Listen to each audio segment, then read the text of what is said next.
Like his 13 brothers and sisters, Memo was born without mouth or lips. When he came out of the womb of his mother Elena, the midwife made an incision under his nose with an old machete, so he could eat Costa Rican tortillas and recite his riddles and poems. America, quite the contrary, has exquisite lips that used to deny me her story. 5, Of my lips I shall not speak, 4, but when I stopped being hairless, 3, the shape of my fatherly chest hair 2, reminded me of the advances 1. of humanity.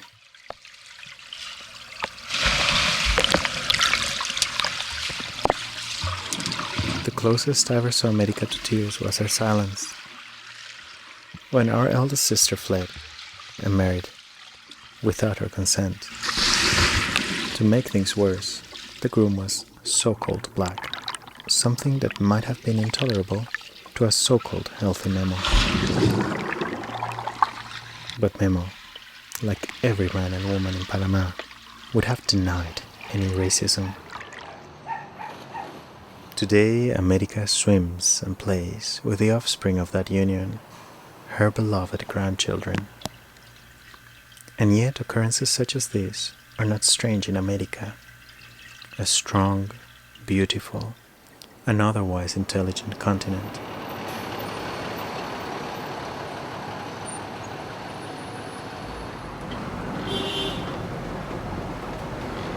Now that I am the one exposing us, how do I stop America from striking a pose? A big brother takes his small brother into a coffee field and knows him. A great nation, a small nation, known, tainted. A big brother, his small brother. A coffee field, a great nation, a small nation, known, tainted.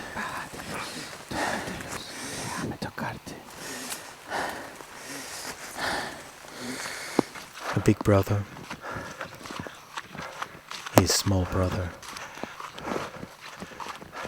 He wonders, does his story echo history? Or is it the other way around?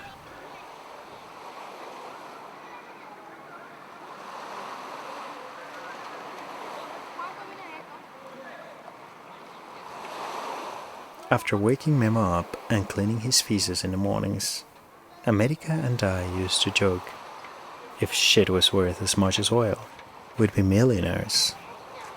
Memo laughed himself to tears, but 2 or 3 more times per day he would offer us fresh reserves of worthless crude. Ever since I was little, I expected with horror the day when it would be my turn to work Memo's oil rigs. My 3 sisters grew beautiful and completed their oily tours of duty, bringing me closer and closer to my own. I hated the toxic fumes from the fossil fuel, which provoked dry heaves in me. But as so often happens with far too many things in life, I got used to cleaning the endless production of his well.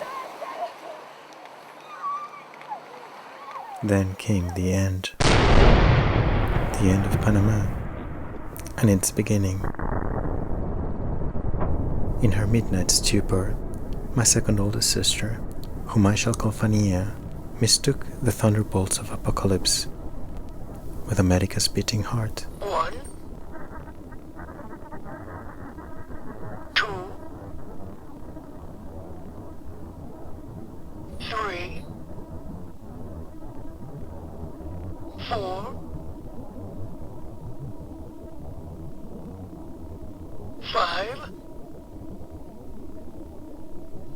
Would you count with me? 1, 2, 3, 4, 5, 6, 7. Would you count with me?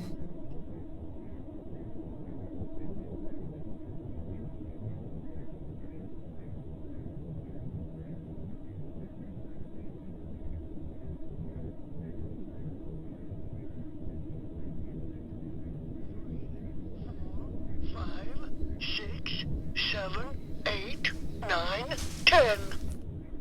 Will you button my red pocket, please? Will you tie my green boot, please? I can't remember the last time I saw him, because another occurrence caught my attention. I returned to Panama 9 days after the military invasion of the United States of America. 9 days after the sacrifice of my shooting range nation. 9 days during which 500 or 2,000 or 4,000 Panamanians were killed. Their great nation, our small nation, known, tainted. Can I retaliate with memories? I have been mute for a decade.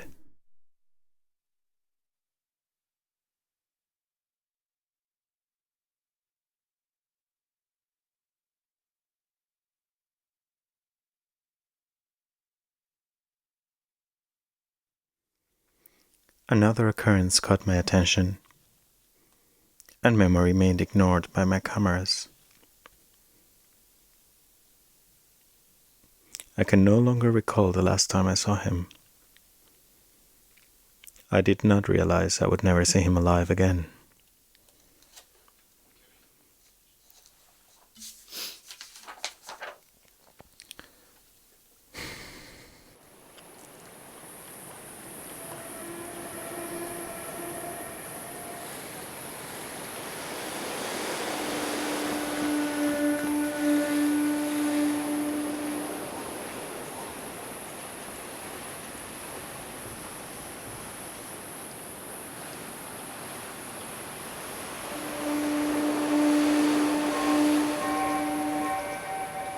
George Bush, que ojalá a sus hijos no le pase lo que le está pasando a mi hija, que no desea vivir. Que ojalá a su generación no pase la que va a pasar la generación de nosotros. Que le pida esto a Dios y que le pida mucho perdón por todo el daño que le ocasionó a muchos familiares aquí.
The waters of two oceans come together in the canal that has swayed my country's story and the history of my parents.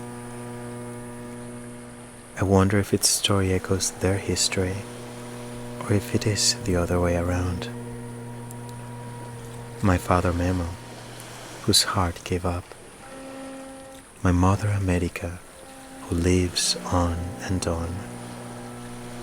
And I, remembering these memories.